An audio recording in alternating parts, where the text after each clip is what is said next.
All right, let's go check out the bathroom. So this is the bathroom that my tenants just moved into a few months ago. And as you can see, all these bugs everywhere, right? Let's look, this is the tub.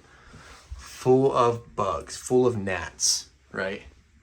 A bunch of gnats that just keep flying out of the drains, flying out of the sink drain. It's disgusting and not too sure what's going on in here, to be honest. All right, so I'm at the rental property right now. I don't know if you saw that first video, but there's a bunch of really tiny gnats and bugs coming up through the tub's drain. It's really disgusting.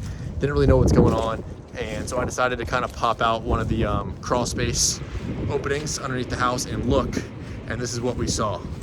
All right, so let's check it out. So this is underneath the house right now. That's where we're at. So it's just straight up leaking.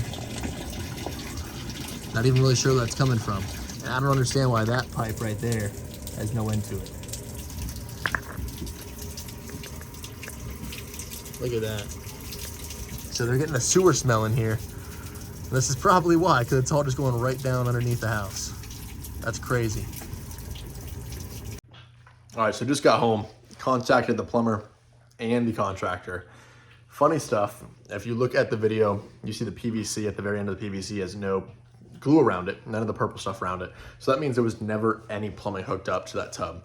So that means since September 2021, and now it is almost March 2023, there has been no plumbing connected to this tub. So every single time somebody took a shower in there, it came directly down from the tub to the crawl space and drained into the crawl space, which is kind of disgusting and kind of annoying at the same time. So my plumber's job was to go in there and replace all the plumbing that was in there. It was the old galvanized steel pipes that were all in there. He replaced all that with a PVC, and it was the contractor's job to then set the tub in there and hook the tub up. Come to find out, the contractor never actually set the tub up. They just set the tub in place and never actually did the plumbing for it, which is kind of annoying. And now we know we might end up having structural problems with the property, which really sucks.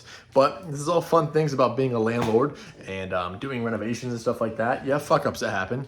And I guess it's something that we just have to live with and kind of now just find the solution on how to fix it. So now we are actually getting the plumber out there first thing tomorrow to then fix the issue. Try to wet back whatever is down there that he possibly can, and hopefully try to get the property kind of back to the way it's supposed to be. Crossing my fingers, but you just gotta love the life. Gotta love it. All right, it's the next day. Just met up with the plumber and talked to him. He got everything all squared away and taken care of. It's just really funny that there was never any plumbing hooked up to that tub. It's kind of annoying, but it's also a little funny. But everything's fixed now, thankfully. I'm actually gonna go in there probably tomorrow and throw some lime underneath the house to kind of dry up the wetness and kind of take care of that smell. Hopefully we can kind of get a lot of the bugs out of there and hopefully get away off all the dampness. Now, when the plumber went under there, he also did find that there is now a cat living under there since we took the little covers vents off the crawl space. So now we have a cat living under there that we have to deal with.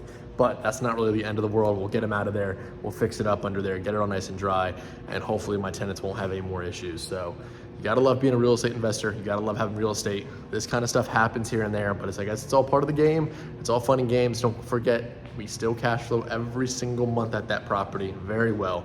So that's kind of the key right there. It ended up costing me $200 to kind of get the plumber out there ASAP and fix a plumbing issue.